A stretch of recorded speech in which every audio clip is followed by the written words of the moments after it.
year is 479 BC. A carriage rolls through the marshlands south of the Lu River, moving slowly, the wheels sinking into the soft earth with every turn. Inside sits the most famous man in China. He is 69 years old. His hair is white. His hands, folded in his lap, have written more words about virtue and order, and the proper way a man should live than any other hands in Chinese history. For 40 years he has traveled from kingdom to kingdom, advising princes, training disciples, building a philosophy that he believes, truly believes, with every breath in his aging body, can save civilization from itself. His name is Confucius. The world will remember him as Confucius, and he is, on this particular morning, lost. Not geographically. The road is clear enough. He is lost in the way that only the most intelligent men become lost, in the wreckage of a certainty they can no longer defend. 3 times in the past decade, he has encountered a man in these marshlands. 3 times that man has said something so precise, so devastating, so impossibly simple, that Confucius has had to stop his carriage and sit in silence for hours afterward. 3 times he has returned to his disciples, unable to explain what just happened to him. The man has no title, no school, no followers that anyone knows of. He lives somewhere in the reed beds south of Lu. Some say in a hut, some say in a cave. He is known only by his habit. When important men approach, he sings, loudly, tunelessly, and walks in the opposite direction. His name, if he has one, is lost to history. The Zhuangzi calls him simply Jie Yu, the madman of Chu. But here is what the historians never stop to ask. What if he wasn't mad at all? What if he was the sanest man in China, and Confucius knew it?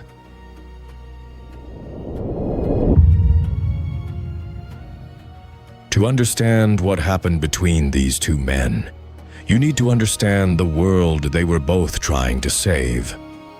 The Zhou dynasty, which had unified China under a single ceremonial heaven for 3 centuries, was dying. So, not quickly. Dynasties never die quickly, but steadily, the way a great tree dies, from the inside out, invisible until the moment it falls.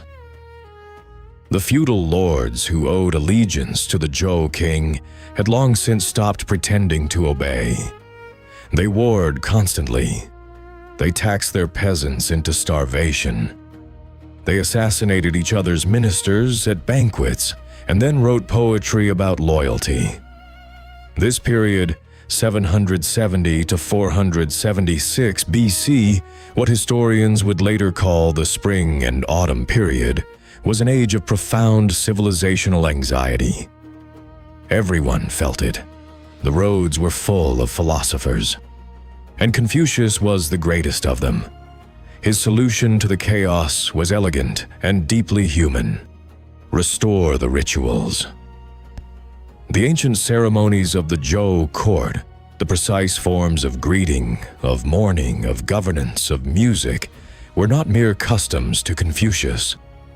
They were the architecture of civilization itself. When men performed the rites correctly, they became better men.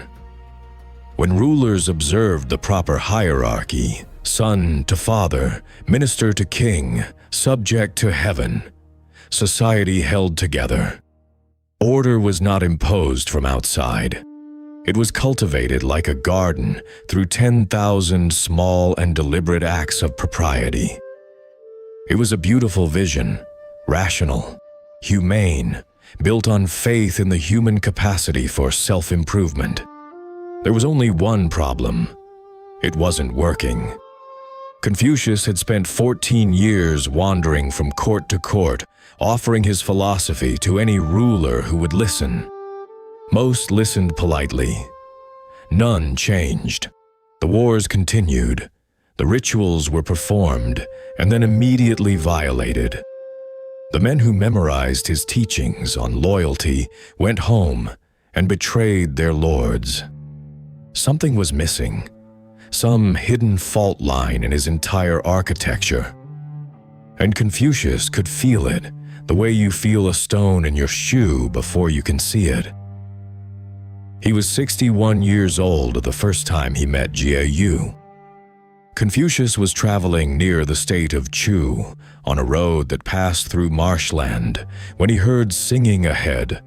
Not ceremonial singing, not refined music. A man's voice, rough and full, bellowing into the open air with magnificent indifference to who might be listening. Confucius leaned out of his carriage. The singer was walking toward him on the road. A large man, mud on his sandals, moving with the unhurried confidence of someone who had nowhere to be and was completely at peace with that fact. He was singing what appeared to be a warning. The words, as Confucius made them out, were addressed to him specifically. "Phoenix, O Phoenix, how your virtue has declined. You cannot wait for the future. You cannot recapture the past. When the world has the way, the sage fulfills himself by serving it. When the world is without the way, the sage preserves himself by retreating.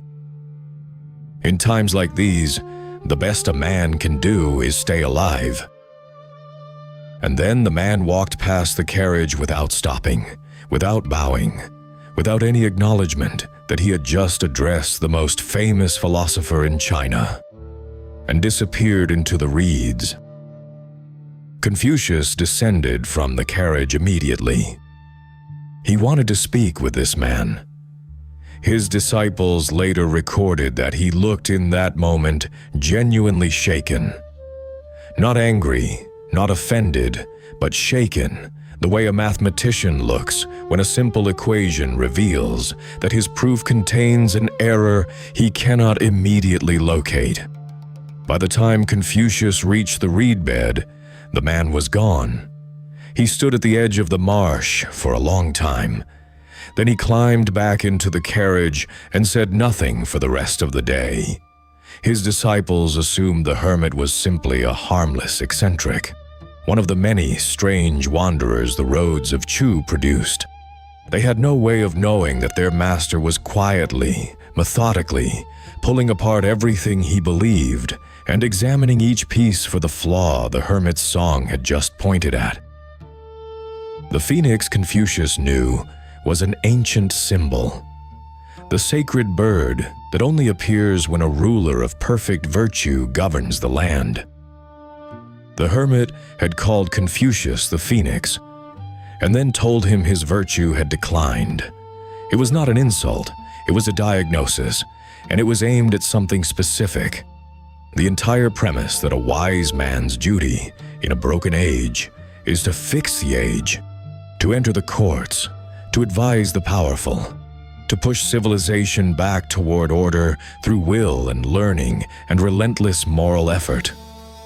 What if the hermit was asking that instinct, that deeply Confucian instinct to engage, to improve, to serve, was itself the problem?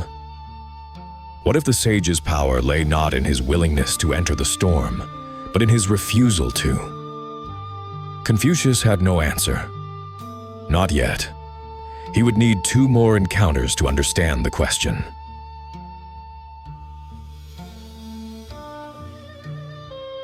The second meeting happened 3 years later. Different road, same marshlands, and this time Jiu did not walk past. He stopped. He looked at Confucius directly, an unsettling gaze, clear and completely without deference, and he asked a single question. You travel from lord to lord. You offer your wisdom at every gate.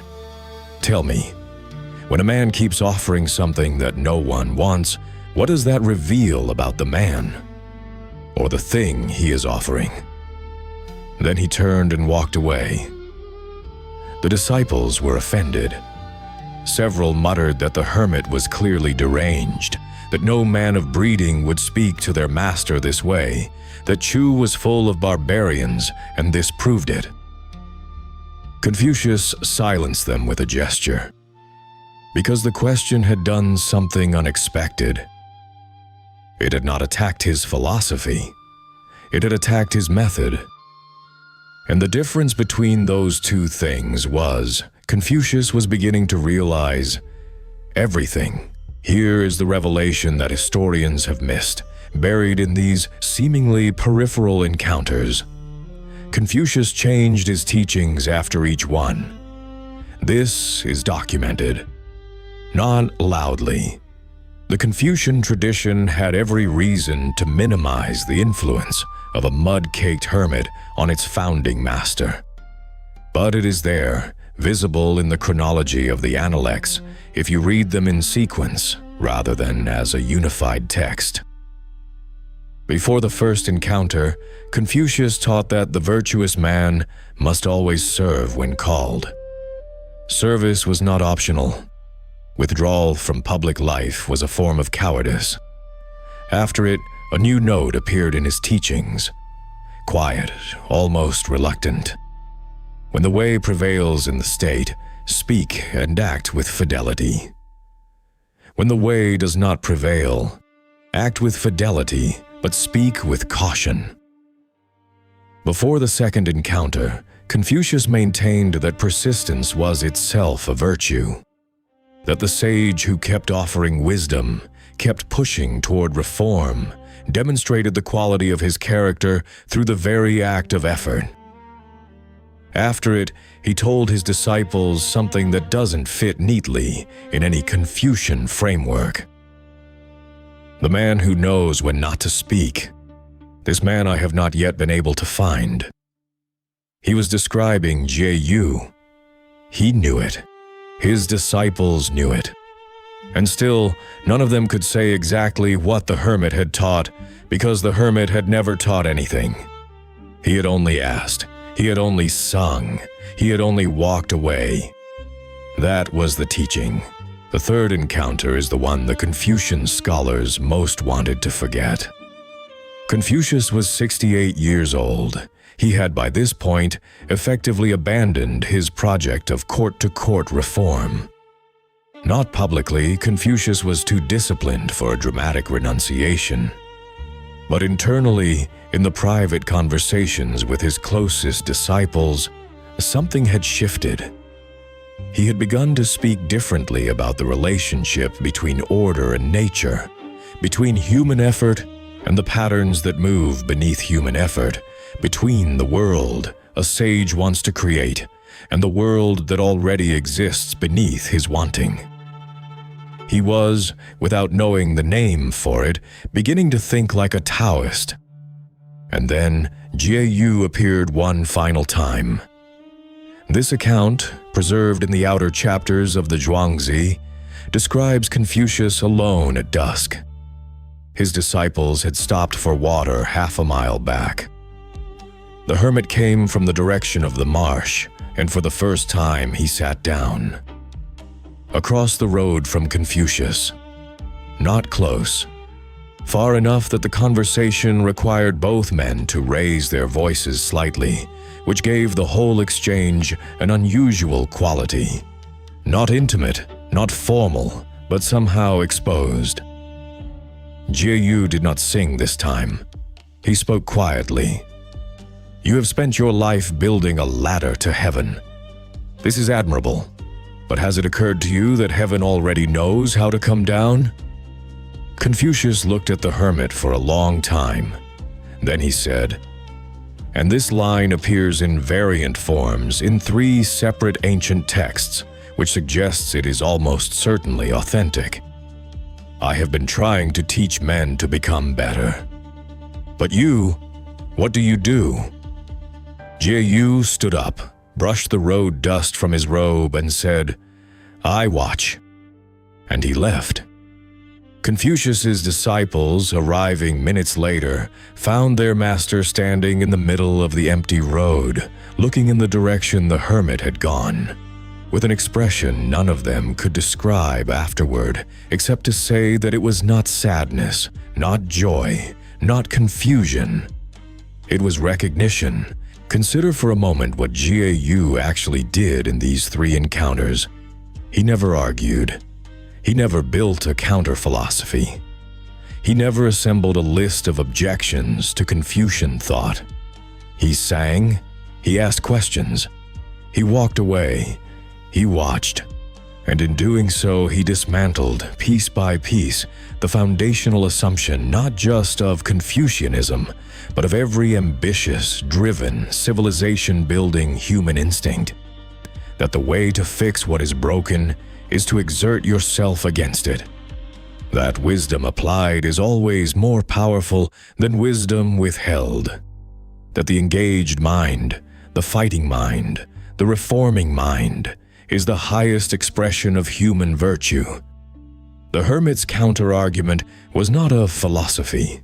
It was a life that demonstrated, not through argument, but through existence, that the sage who does not push the river is not failing to act.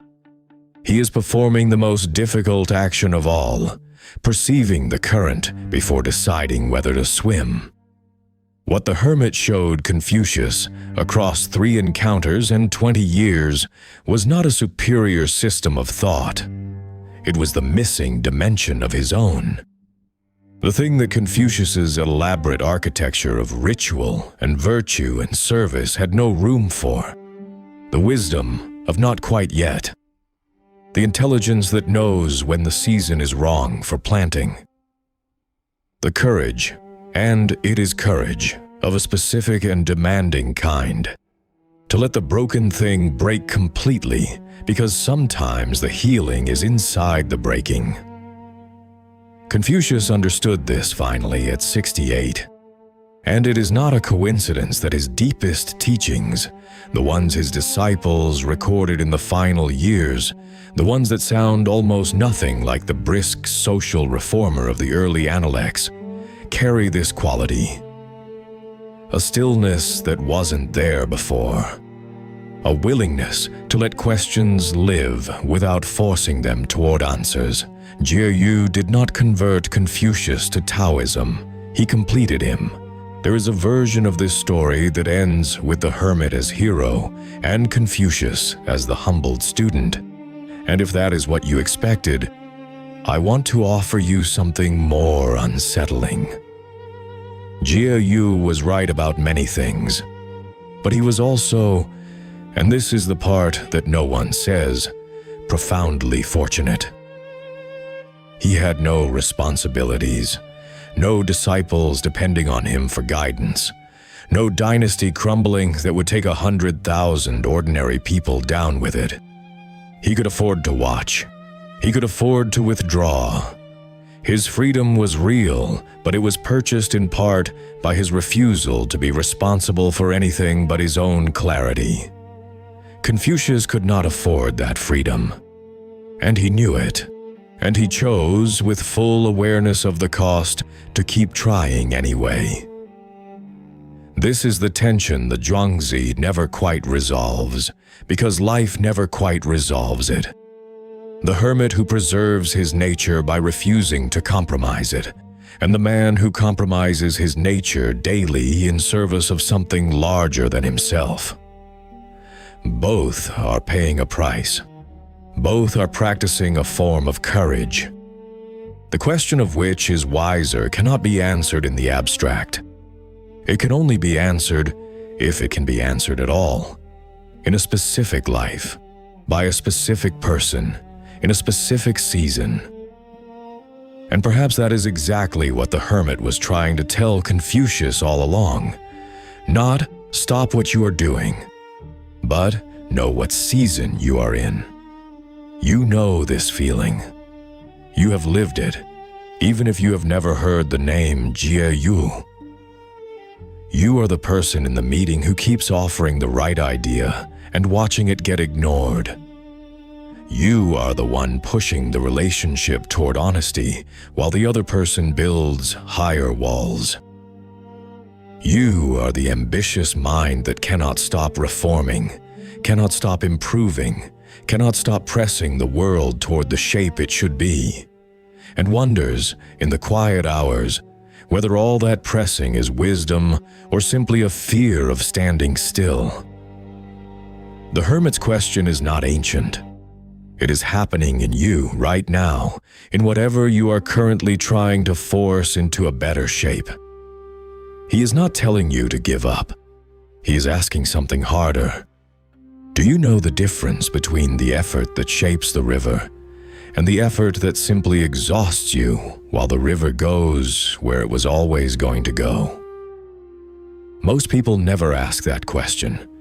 They call the asking laziness. They call it giving up. They call it madness. They call GAU mad too. Confucius died in 479 BC, the same year tradition marks as the end of the spring and autumn period. He never achieved the political reform he spent his life pursuing. No prince implemented his system. No dynasty rose on his direct watch to vindicate his vision. And yet, his ideas survived. More than survived. They shaped China for 2,000 years. Jiu left no writing, no school, no disciples, no record of his name. And yet, his question survived. Moving quietly through the Zhuangzi, through Taoist tradition, through every person who has ever stood at the edge of a broken world and asked whether the most powerful thing they could do was act or wait or simply, with full presence and full awareness, watch. 2 men, 2 answers, one question that neither of them could fully escape. The question the river asks every stone it encounters, every single day. Will you redirect me? Or will you learn at last the shape of my flowing?